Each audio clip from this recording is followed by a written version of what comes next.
And we are live. Welcome back, everybody, to Beyond the Tool Belt, episode 306. I'm your host, Ty Cobb Backer, and thank you for joining us on this Wednesday edition. TC Backer.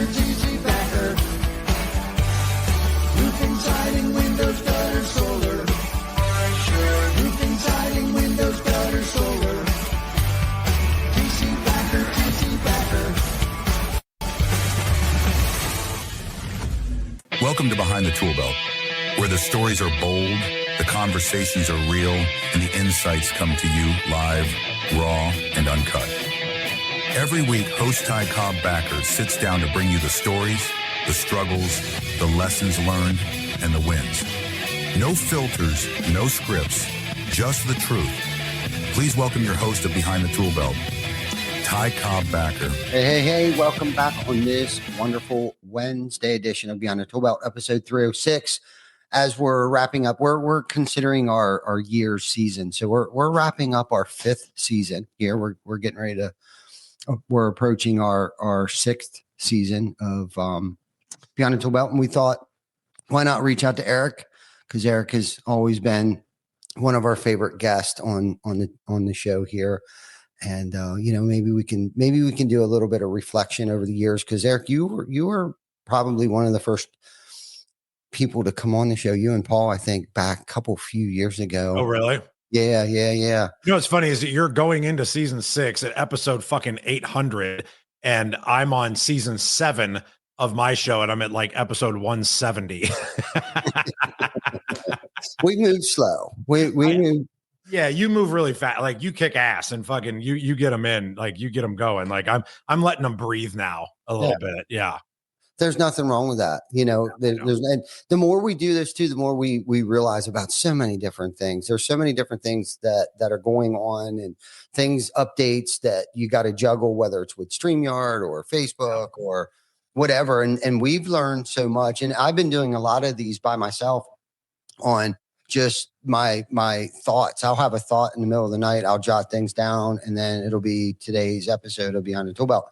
And we've been getting a lot of traction that way too. And believe it or not, I didn't think I'd be able to run my mouth by myself for an hour. And if you would have asked me, I would have told you could. Really? Okay. Yeah. Fuck yeah. I don't know where that limiting belief came from, but yeah. But my because I'm an introvert, so I of course I negative talk to myself all the time. Not here, you're not. Yeah. I'm the same way, right? Like I'm an introvert by nature, but you put me on here and it's like, let's fucking go. Right. Yeah, like, so no, it changes like a flip switch. Yeah. A switch flips.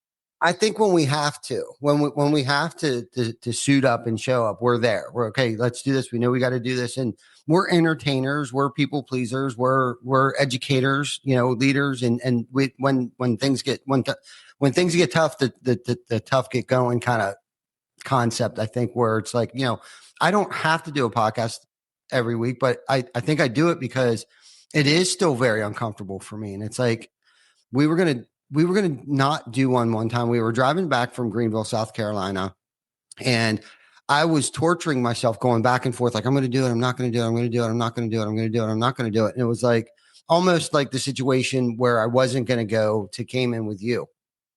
And I felt like there's no way we're not going to not do this, because then, not that I would be quitting. And we've been on such a run here for almost 6 years weekly. There has not been a week that we missed. And, I was trying to examine, I was making an excuse. I was like, well, it's just an ego and pride thing that you got to do this every week, and like, I was just going back and forth, but it's more like there are actual people that like follow this every week. Like they're waiting. So this has become way more than how I feel today. If I want, isn't that weird? Yeah. To think of. Yeah. Right. Yeah. Totally. A lot of people call me and say the same thing. They're like, when's the next episode coming out? I'm like, who fucking, like, you can't give a shit? Like, why do you care? Seriously. And I was getting text messages because you're late.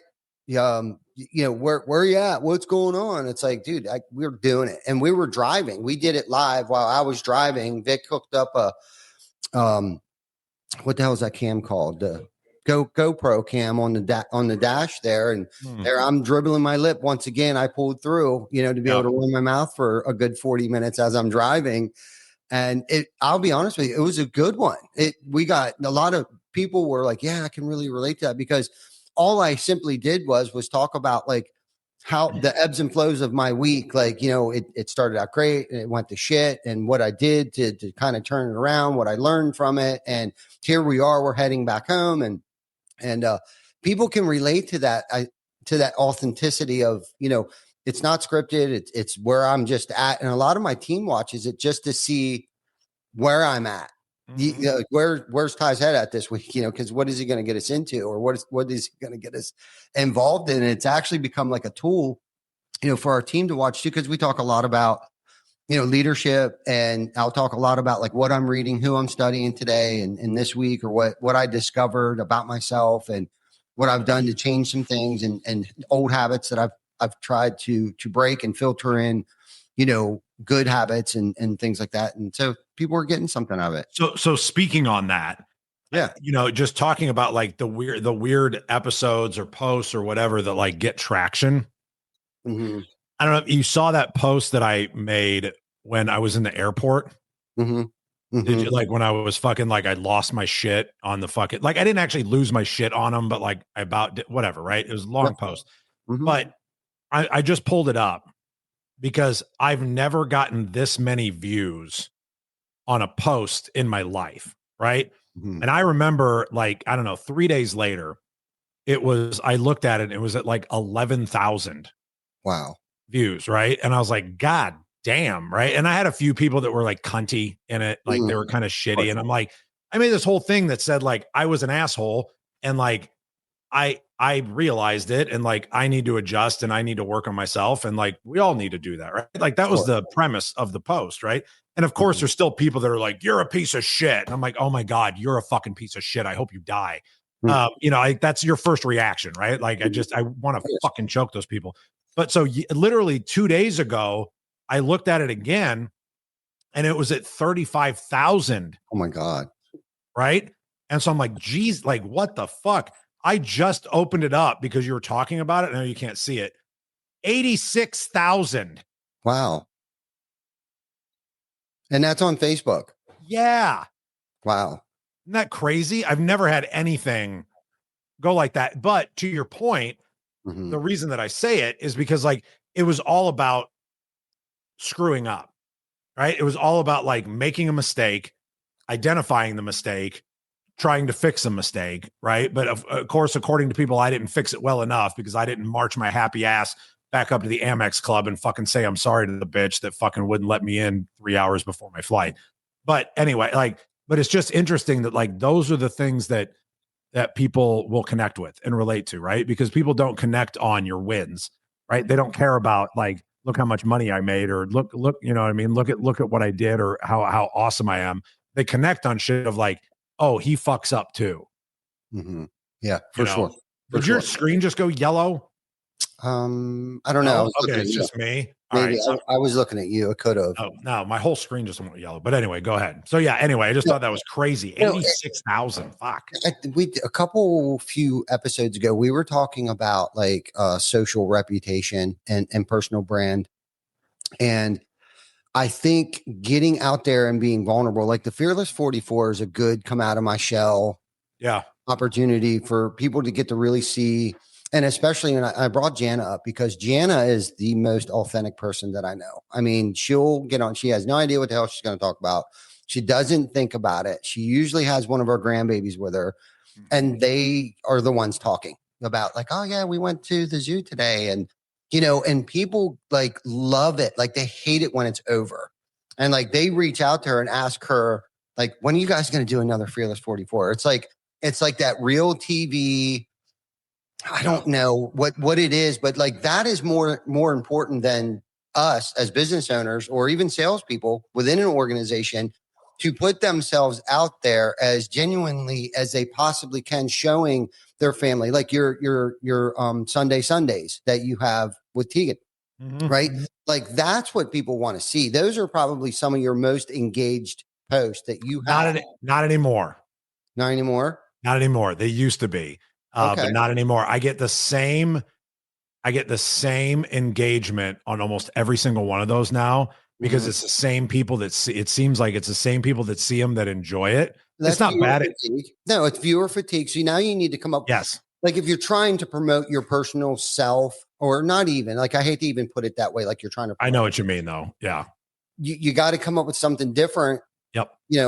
and because what happens is it's no different than a billboard. Our billboards, we switched the color of our billboards because you just don't even, you drive by it, you don't even see it anymore. It's called a pattern interrupt. Yep. So sometimes you got to switch up whatever it is that you've been doing for a while, but it's that real life, authentic stuff. You with your family talking about, I didn't have a win today. I behaved very poorly. So many people can connect to that, and the people that act like they can't, they do, but what they've already envied you for whatever reason. And they're just like, aha, he is a piece of shit. I told you, he's telling everybody he's a piece of shit. I told you, come on.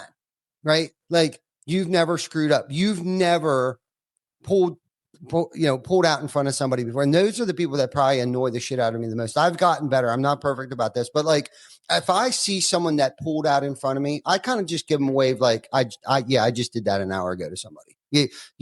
Sorry. You're good. Plenty of space, plenty of room. Just hurry up, get out of the way. But I think it's not even forgiveness. It's just empathy. Like, let's chill out on everybody. Nobody's perfect, right? But I think other people want to know that other people aren't perfect too. And I think that's what really resonates with people, because you were like, I really screwed up today. I lost my shit. I knew I shouldn't. And it's like, as we get older and mature, we know it more, at least, and I'm pretty sure you do. I identify it a lot quicker. Like halfway through my rant, I'm like, shit. But we only do because we put work in to be able to identify it, right? Because there's still so many people out there. Like, it doesn't just come with age, because like some people become fucking shittier with age. Yeah. You know what I mean? Like, but if you don't actually put the work in, which I know that like you and I have both done work to be able to try and become better. Cause like the whole thing with empathy too is something that I talk about a lot, right? But it is a learned skill, and it's not something that comes naturally to most people, but if it doesn't happen immediately, right? Like, for me, it's like that guy cuts me off in your example, and my first thought is, you son of a bitch, I am going to floor my fucking 6'2" into the back of your goddamn little beaner fucking car. And then all of a sudden I'm like, no, don't do that. That's wrong. You're being an asshole. But now I catch it, right? Where 10 years ago, I would have just kept going with it for an hour, and I would have let it ruin my goddamn day too. Yes. And right? everybody else's everybody else's around me, right? Yeah, right. That's the difference today, because we've put in the work. We're not fucking perfect, but like, we're actually trying to get better. And I think that's the thing. But then when you get the comments of, why didn't you do this? It's like, motherfucker, I just said I'm trying. I just said that I'm fucking working and I'm trying to get better. Eat a dick, right? Like, you're bringing me right back to fucking being pissed off again. Yeah. Right. Yeah. And sometimes you don't know what the right thing is to do. Like, okay, I didn't think about that at the time. I'm just telling you right now, I feel like a piece of crap. Okay. I didn't think that I should run upstairs. And if I would have ran upstairs, I would have missed my flight. So maybe I'll send them a freaking Christmas card. I don't know. But yeah, no, I get it. No, it's all good. It's like you said, it's a skill. And a skill is something you can work on and get better at. And it takes time. And I almost feel like too, it's been a while since I completely lost my shit. But the last time I did, I had such an emotional hangover from it and beat myself up so bad. And I think I want to say it was with a team member. And that is like the worst time, because the last thing I want is them to have the lack of respect and to have to go and make an amends to somebody that, you're supposed to be leading. I mean, it feels like the remorse after a drunk, doesn't it? Yes, totally. Almost feels like a relapse. I wanted to say that. Yep. And that's what I say to myself, literally is what I say. I relapsed. That is old behavior. There's many different ways that I could have handled that situation. And unfortunately, I think I'm just not smart enough. And my first reaction is rage because I'm not intelligent enough to come up with the words to get my point across that this is messed up. So right away, I want to go to rage and let them know how wrong they are. And usually whatever they did, my behavior outweighs what they did anyhow. And that's the worst part of it. And I've done that so many times over the years where it's like, I think I've gotten better, and I can almost feel it coming. Like I can make any situation as good as I want or make it any worse that I want. And sometimes, unfortunately, I elect to make situations a lot worse than what they have to be. And it just creates a lot of pain for myself, most importantly. Not that, that the other people that are involved aren't important, but, I'm really about mental health and physical health. And when I get that way, it really messes up my mental. And there's so many other important things that I need to be focused on, not licking my wounds and making amends to other people when there's so many other positive things going on in my life. But yet there was something that usually I elected that I was avoiding to take care of that was eating at me to begin with. And then usually I will take it out. There will be something that happens that I end up taking my external emotions from something that had nothing to do with that situation. I'll usually take it out on somebody else.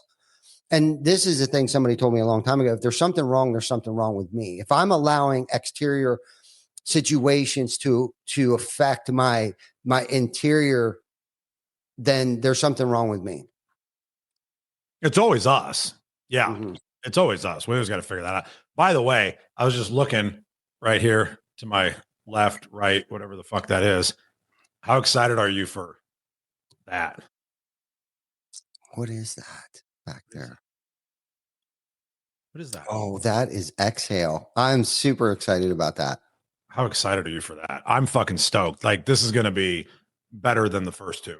No, I'm each year I get more and more excited about it.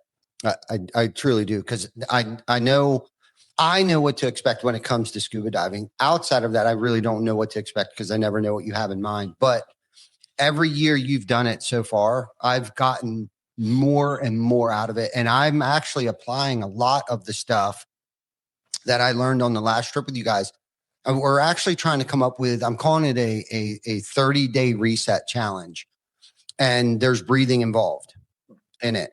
And of course, I got that from Dr. Gary when he measured us on his little machine and the age that I am before I get on the machine and do my breathing. And then he measures how old I am then.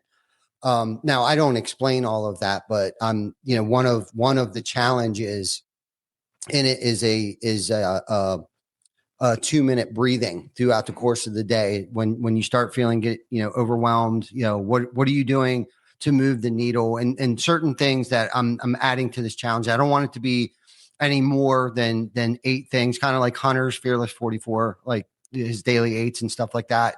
But most of it is mental. Now there's a diet and exercise and stuff like that involved, but most of it has to do with mental stuff, stretching, doing a 2-minute reset throughout the course of the day of just getting up and moving, right? Mm-hmm. If you're someone like me that sits at a desk a lot, I need to get up and just move. And I started doing these core exercises and stretches.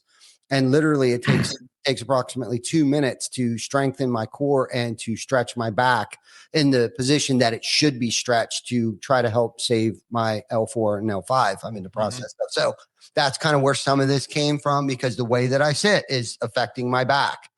So I got to get up and do a 2-minute reset. I'm calling it a 2-minute reset. You lean back. And then the other one's like the Cobra stretch. You get on your belly. It's like, you can do that anywhere. I don't care if you're at an airport, in your office, like it doesn't matter. Like you can do that anywhere. So anyhow, we're kind of scrubbing it and making sure it's very self-explanatory of the daily 8s that we're proposing, to challenge people to do on a day-to-day basis.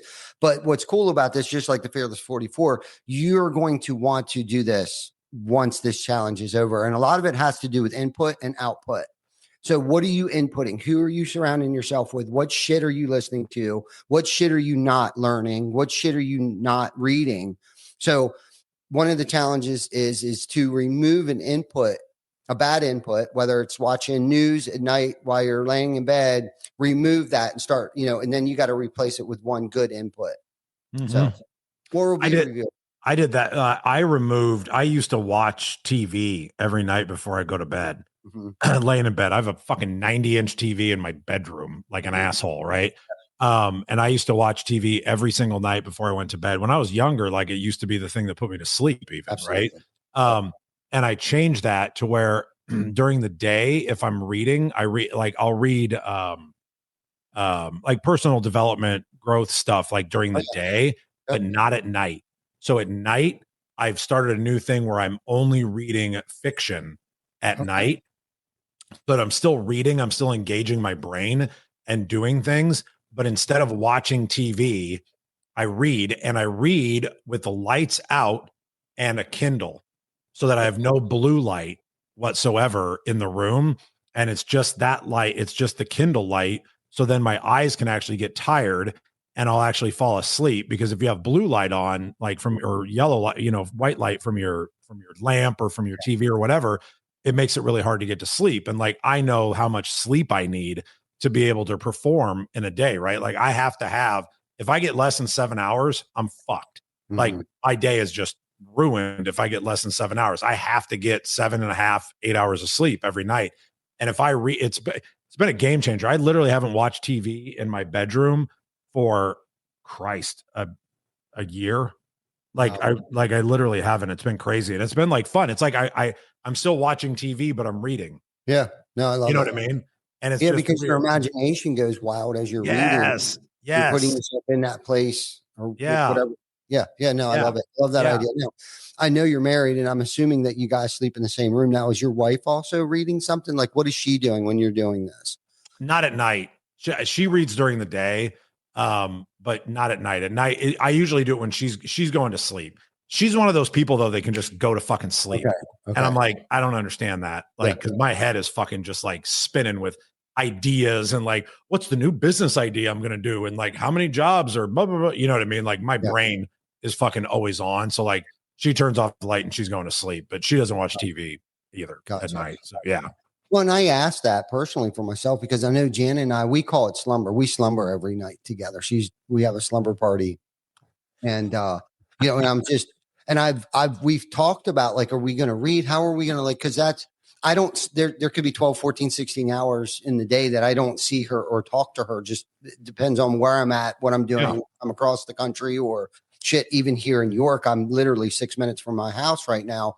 I may not talk to her. So even if I'm dipping in and out of the house during the day, we're not like communicating, you know? So that time when we decide to go to bed is like the time that we kind of like, she'll make popcorn or something and we'll watch Netflix or something like that. And I know that's not the healthiest thing to do, but it's been very healthy for our relationship.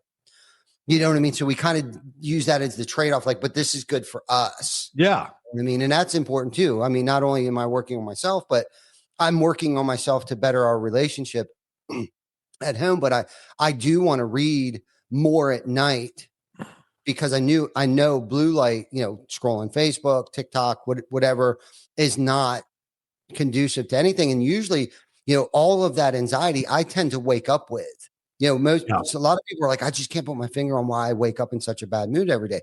Well, it's your input. Yeah. It's what you're inputting, is what a lot of times, like if there's an empty bag of chips next to your bed, right away, subconsciously, unconsciously, you see that you already, your self-esteem is coming down. Now, if you see an empty bottle, 32 ounces of smart water next to your bed, you're already going to be like, yes, you just kind of feel, at least for me, these are things. And these are the things I'm talking about during this challenge, for examples, like put the chips away and cut an apple because you still get that crunch and whatever. So yeah, no, this is all things that, again, that's us working on ourselves, and identifying things about ourselves. And it's called self-mastery, right? Like, you got to read because your mind won't shut down, but your book takes you in your book, you dive into your book and it takes you to whatever you're reading.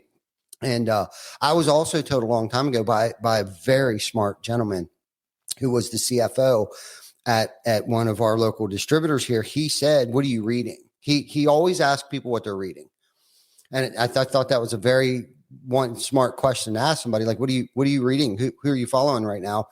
And I was telling him, Simon Sinek, and dude, I was just going down. And I thought, like, yeah, I got a great answer to this. I got great answers for this guy. Yeah, right. But he was like, "But what non-fictional stuff are you reading?" I was like, or fictional stuff. What fictional stuff are you reading? And I was like, nothing. I'm not. He's like, you need to start. You like step away from. Oh, really? Did he really? He said step away from the non-fictional stuff and the self-development stuff. And he said, you start reading, fictional stuff like stories and stuff. James Patterson, whatever, whoever, you know what I mean? But he highly recommended to do that because, like you said, it keeps your mind sharp by just reading, and sometimes you just got to shut that stuff off because you can get burnout on personal development stuff. 100%. So it kind of just disconnects you while you're still exercising your brain. Yep. But it's taking you to a different place to just shut, because I'm personally developing myself to be a better business owner, to be a better leader, to be a better husband, to be a better father. And it's like, that shit can get tiring. Like, shut that shit off. You think you're doing yourself good, but really you're just harming yourself because you never shut that shit off, because that's my job today, is to work on all those things. Yep. That just wore me out even thinking about it. That's hilarious. Which is why, with the whole reading thing too, because we have to do both, right? And it's why I'm so passionate about, like, in CCM having us read a book together, right? And this new one that we're reading this month, Happiness Advantage, dude. You haven't read that yet, right? Like, before I brought it to the group. No, dude. It's so fucking good. A guy named Jake Bennington. Do you know Jake? He used to work with Sam. He does stuff with Win the Storm with Josie and those. Exactly who. So Jake, I met Jake years ago at an event with Sam, and he was the one that introduced me to that book. And I mean, this had to be 7 years ago. And that book, like, it literally, like, changed how I operate on a daily basis. Like, as far as, like, taking ownership of your own mental status, right, in life. And shoot, the premise of the book is that we have to actually make the choice to be happy or be content or be whatever the word is that you want to use. It's not a matter of, if I do this thing, then I can be happy, right? And then it gives examples of when if you go into a meeting, let's say you have a big board meeting, whatever it is, right? And you've got a big meeting. If you go in there and they can feel that you need this to be okay, you're never going to fucking close it. Right. But if you go in there and you're like, oh, this guy is cool no matter what fucking happens, right? It completely changes the dynamic of the relationship that you're building with whoever you're building it with, because people want to be around people that are happy and content. They don't want to be around miserable fucking pricks that are looking for the thing that's going to make them happy, because they think that, well, if this guy does this thing for me, then I'll be okay. So can you make me happy, Ty? Can you do the thing that I need you to do so that I'm all right? Can you invest into my company? Because if you do, and then I have that money, then I'll be happy. Right? Like, and you on the other side going, no, I'm not the fucking solution to your problem. Like, figure out your fucking own solution first. And then I want to be partners with somebody that's already got their shit figured out and they're already okay. Yeah. Right. Yeah. So anyway, I'm really, really excited about reading that book together with you and the guys in the group. That's going to be fun. I love that. Yeah. I definitely, do you want to talk about CCM a little bit? Let's talk about that. Let's talk about what. It's not why I brought it up. But. I know that, but it's very interesting, and it's been life-changing for me. So it's special. So let's talk about what it is, and then why you started it, why you thought you wanted to start it. Yeah. So somebody asked me that the other day, and it's interesting because, I started, doing some keynotes and speaking and whatever, and I'd get done I'd get done and people come off the stage and be like, hey, how do we work together? And I'm like, I don't know what the fuck you're talking about. Like, I own a roofing company. I'm like, if you want to come fucking sell roofs for me, we can work together. I'm like, I don't know what the fuck you mean. They're like, no, like, how do we work together? Like, can you consult or can you this or you that? And I'm like, I don't have a business that does that. I'm like, I don't know what to tell you. But I had enough people that came and asked me.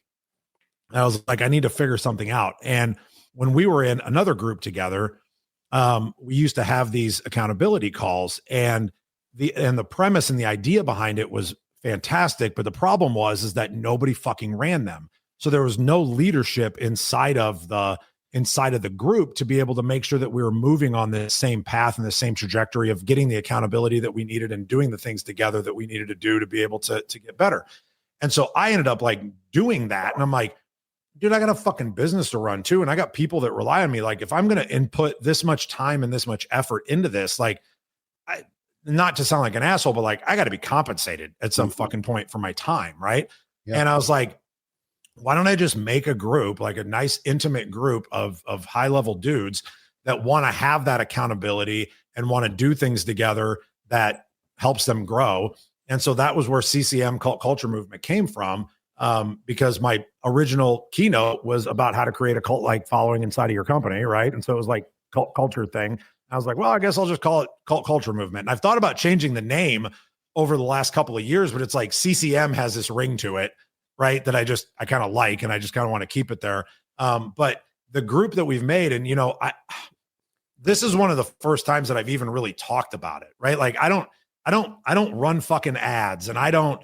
You know what I mean? Like, I'm not going out there and trying to make this giant business out of it. Right. And it's turned into opportunities for me to consult with other companies and to help people, business owners that are trying to come up and grow, to like help them implement different systems and processes inside of their company. Cause I really do. Like, I love fucking doing that. Right. Mm-hmm. But I'm not going to come out and like run a fucking blitz ad campaign that says, come hire Eric to help. You know what I mean? Like, if you're attraction rather than promotion, right? Like I guess I'm on the AA kick with that, but we've built this really cool group of guys, and there's room for a few more, right? But I'm never going to try and build it into 100 people or anything like that. I want this close knit community of people that want to help each other.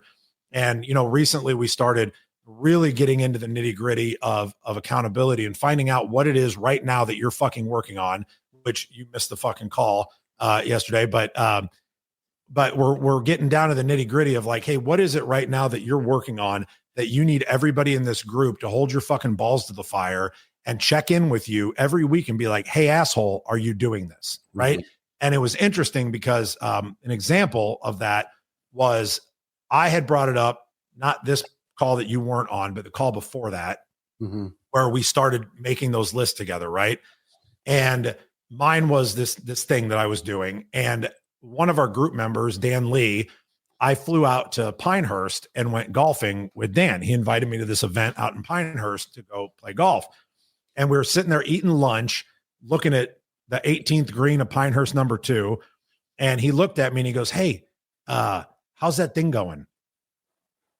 And I had to sit there and look at him and go, fuck, mm-hmm. I haven't done shit. I was like, I haven't done anything. Right. And so I was like, okay, I'm going to start budgeting the time that I need to be able to hit this deadline. But the other thing that was interesting is that I go home and I started doing that. And then all of a sudden, this other thing that I decided that I really wanted to do came onto my plate. And I was like, we've also all read the book, The One Thing. Mm-hmm. And it's like, if we spread ourselves too thin and we don't focus on the thing that we need to accomplish, nothing's going to get fucking accomplished, right? Because we're putting 20% here, 20% there. And all of a sudden, 3 years later, it's like, look at all this half done shit that I have. And so I was like, no, this is the thing. And so on the call on Tuesday, I came to the group and I said, hey, look, Dan called me out. I acknowledged I did not work on this thing that I said I was going to. However, I'm a grown up. I can change my mind. And I am now changing what it is that I'm doing, that I'm putting my mind to right now. And now this is the new thing. Now everybody in this group can hold me accountable. Because again, selfishly, like this group is just as much for me as it is for everybody else, right? Because like everybody in there is holding me accountable to shit that I have to do as well, right? I just bring stuff and bring content and make sure that the conversation goes the way that it needs to go. But we've been doing this now for what? Because you started right away with us. At least over a year, maybe 2 years ago. Yeah, I think 2. I think it's been 2 years, right? Like we've been doing this for 2 years. And I bet anybody watching this is like, I don't know what the fuck Eric's talking about, right? Like, because I haven't went public with it very much, and I probably should, but I just haven't. But I love our group. I'm super passionate about it, and I'm just super glad that you're a part of it. Oh no, why can't I hear you?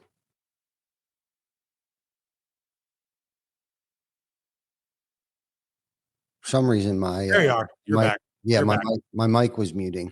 I noticed that the other day too. I was on a Google Meet. For some reason, my mic kept muting. I don't know. Weird. Yeah, what's going on there? But shit, there were so many questions I wanted to ask you. I forgot because I wanted to really listen to what you're saying. But the first thing that I really liked about the call that we were on, it wasn't just business owners, but it was all high performing people. It was the integrators. It was, so we're getting ideas because it is like group therapy to a certain extent. You know, Yeah. It's not just you running the group. It is us all giving feedback to whoever needs the feedback, and all different industries. Yeah, all different industries, not just the roofing industry. So we're getting different perspectives from people, and you know, being a part of it with you, and you know, it's unfortunate that, you know, you live so far away because you know, you're the sum of, whether you know that or not. And I probably told you that before, but you are the sum of me.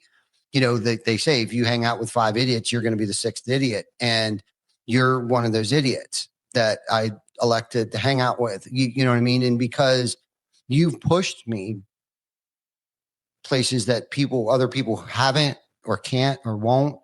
And the diving experience, and even before that, but that was the biggest life altering thing. And I needed that at that particular time of my life to overcome, because I've gotten comfortable being uncomfortable, but there was a certain comfortability there that Yes. I have reached. Do you know what I mean? But then there's that other gear, like we went up 10 steps with that first experience at the Exhale event. And, you know, and there was work involved with that. Like I had to go to a swimming pool and get certified, and then do an open water certification, which is the worst part of it because you're doing all the scary shit.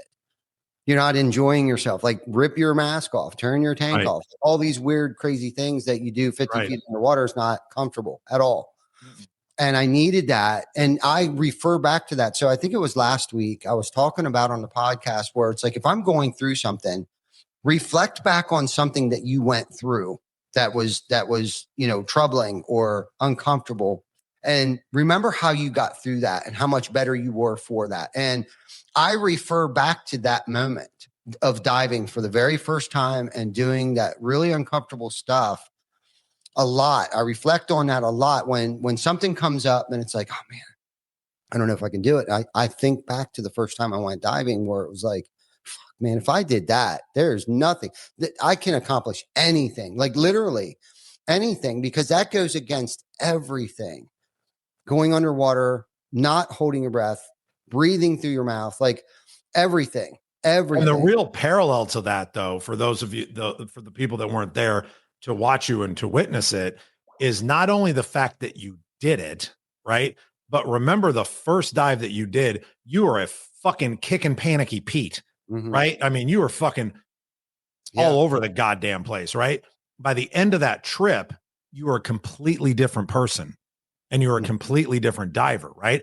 And here's something that I'll tell you is like, it's been a year for you, right? Like since you dove until, you know, before we get back in the water again for you in April. And obviously I go more often than everybody else does, right? But when you get back in that water, that first dive is going to be super fucking uncomfortable again, right?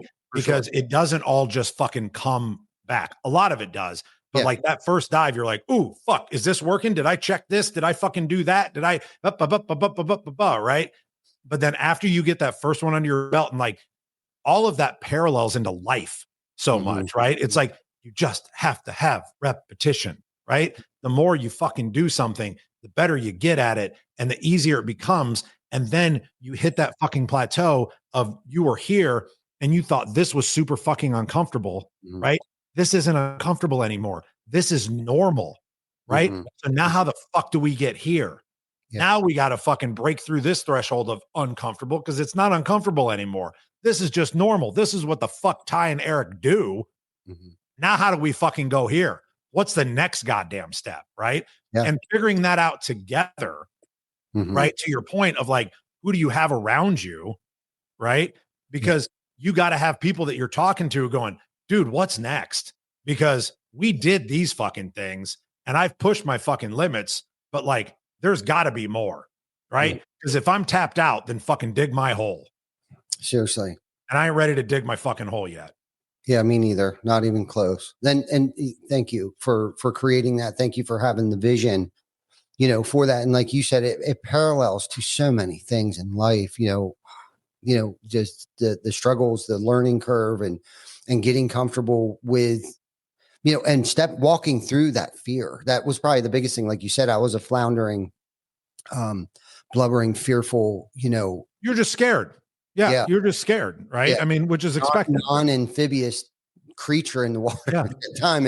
And with having you guys there and watching how you kind of went through the water and realizing, and it's so fitting for the retreat to be called Exhale. And that's all I really needed to do the whole time. Yes. And having faith in the equipment, right? Because that's trust is a whole other thing. Yep. You know what I mean? A part of life too is being able to trust yourself, trust the equipment, trust the process, trust, and trust even if the equipment does fail, that you have the training to be able to react and that somebody's near you and like all isn't going to end. You're not going to die. You fucking knock on somebody, you hold your breath for a minute and say, give me your fucking rag. You know what I mean? Like, but having that training and that confidence to know that it's okay. Yeah. Right. Is the next step. Absolutely. So it's so, I don't even know the word, metaphorically, the whole experience is just, you unless you've experienced it, you can't, it's really hard to explain. And the whole yoga, we did yoga last year in the morning. It was amazing. It was amazing. And I realized how stiff my hips were, and how important it is not to have stiff hips, especially with my new golfing adventure that I'm on here lately. It's all about keeping the hips loose, and at least that helps in lower back pain and shit like that. Going into the stretch thing that I was talking about, the 2-minute reset earlier, but like I've learned those things from you and being on these trips and surrounding myself around like people like you. And I wouldn't do that just sitting in my office all day long, stressing over shit and stuff that I have no control over, and and coming up with solutions and bouncing ideas off you and those guys. And Tim Brown was my dive partner, and we were both. I saw how scared he was, and it was like, you know what, I got to not act as scared, even though I'm trembling inside, and just let him know, like, look, we're going through this together. And then he would pep talk me sometimes too. You know what I mean? Because it's hard to hide the fear when your eyes are this big underwater and you got goggles on that I think actually magnify your eyes a little bit. So you're like, at least I could only imagine what I looked like down there. And I saw some of the footage. And every time I looked in your eyes, I was like, is he okay? I was going like this. And it's like, no wonder I'm struggling. But I'm really surprised it didn't go through the air as oxygen as fast. I was pretty good on that. So you were right. You were right the first time, Ty. The air. Yeah. The air. You don't breathe oxygen. You breathe air. Yes. Yeah. I knew it was one or the other. But no, I'm really looking forward to it. I'll be due by that time. I'll be due. I'm due now for a good dive and a retreat. Yeah. We're going down for Christmas. So yeah. Oh, and I'm going to the Philippines. I'm going to dive over there too in December. Yeah. So the beginning of December, I'm going to the Philippines to visit my team with SMA. And then at the end of the month, we're going down to Cayman for Christmas. And then we'll be back with you guys in April. And then we're going back again in June for our niece's graduation. So I'm going to get a lot of fucking diving in this year. That's good. Good for you. Good for you. Yeah. I got a snorkel and I got fins. Not that I need the snorkel, but it came with the I got to bring my own goggles this year. Did you get a good set? Yeah, I got a good set of goggles and flippers. So I gotta throw that stuff in my bag. Yeah, it'll be good. I'm excited about it. The one thing I had mentioned to you, because I know we're getting close on time here, but the one thing that I wanted to bring up and tell a story about was this cool opportunity that I have that's happening next week. And I'm not telling the story to pat myself on the back by any fucking stretch of the imagination, right? The purpose of the story is to show people that if you fuck up in your life, like if you do the right shit, there can be redemption, right? Mhm. And it's why I'm bringing Natalie and I'm bringing Tegan with me to this deal, because like it's literally the only reason I'm doing it. But as everybody knows, like I was sentenced a little over 15 years ago for my felony DUI, and it hasn't affected my life considerably because I'm very fortunate in the fact that I own my own company and I don't fucking report to anybody and I don't have to ask for a fucking job. Like, you know what I mean? So like, it's not that big of a deal. Now, that being said, I did not have a driver's license for 15 years, right? That sucked. I had an interlock on my truck for 15 fucking years from when I was 30 until I was 45, which is insane, right? I couldn't rent a car. I can rent cars now, which is pretty cool. But what I can't do, like a normal citizen, I can't go hunting, right? Oh, I can't go hunting with my friends because I can't own guns, right? I'm a fucking felon. And so like 2.5 years ago, I started the process of filing an application to get a pardon from the governor to get my felony expunged. And it's a hell of a process, by the way, right? I mean, you got to get letters of recommendation, you got to get like all this shit, right? To even get the hearing. And it took 2 years just to get the hearing. Wow. Right. So like I gave all of this shit 2 years ago. They finally emailed me and said, your hearing date is November 13th. Right.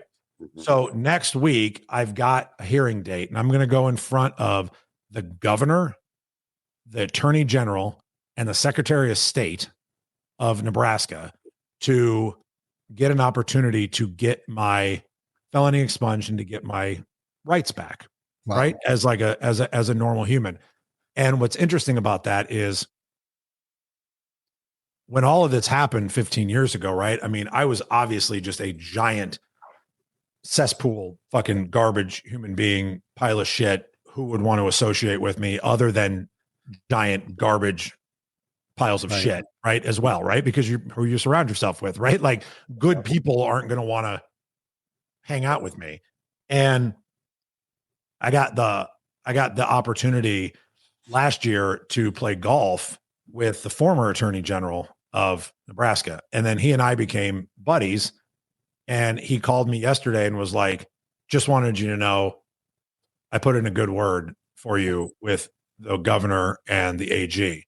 And he goes, and just so you know, he goes, I've never done that before, ever in my life. And I told him on the phone, and I was super genuine about this. I was like, man, no matter what happens, like, I'm fine. You know, like I'm fine if I lose, like it's not going to change my life one way or another. Like I'm doing pretty well, right? Like I don't have shit to bitch about at all.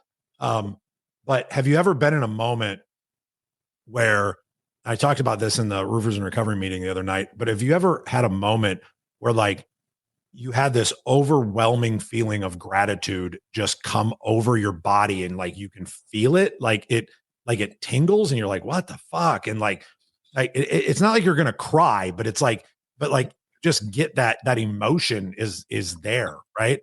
And I told him, I was like, man, I'm like, it's hard to put into words what I'm feeling right now. I'm like, but the fact that somebody with status in life would have this conversation with me right now, right? Because they see that I've changed. They see that I'm a different human. They see that my goal in life is to help other people and not hurt people anymore, right?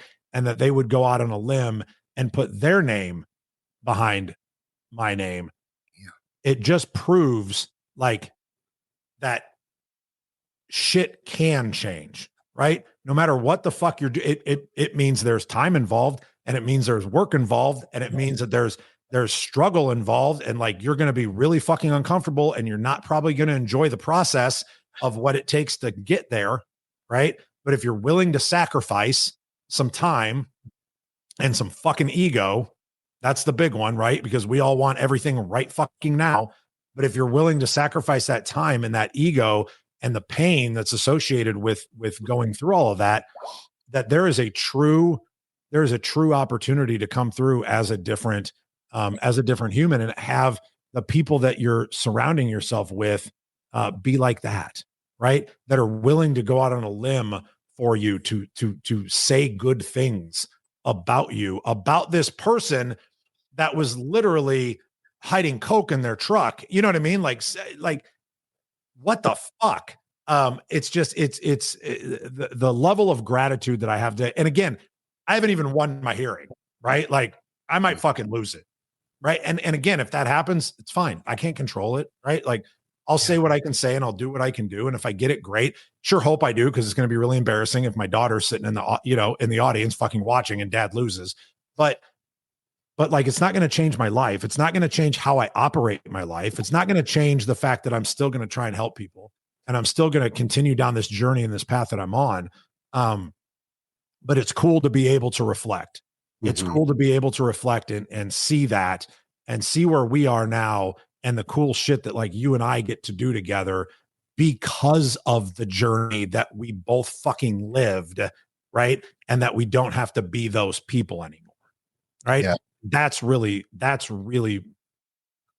for lack of a better word, that's really fucking cool. And we're really fucking fortunate. And I think that sometimes we forget how lucky, and I don't even like the word lucky because like there was work involved, right? Like it's not all luck, right? But we are very, very lucky and fortunate to be where we are today. And there's a lot of people out there I know that are watching this that are in the middle of that, right? They're not on the other side of that, right? And they have to, and there was somebody on the meeting the other night call that's in the fucking middle of that.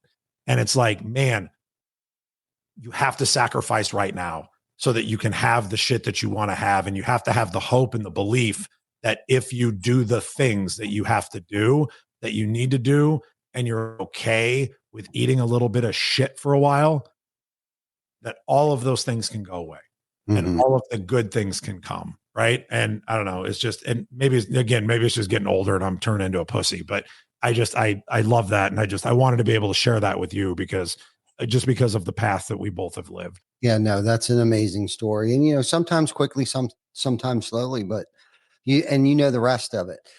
And it's to have the strength and the courage and not have fear hold you back to want to walk that path and to accomplish that. And, it started with you and he saw something in you, or else he wouldn't have co-signed for you.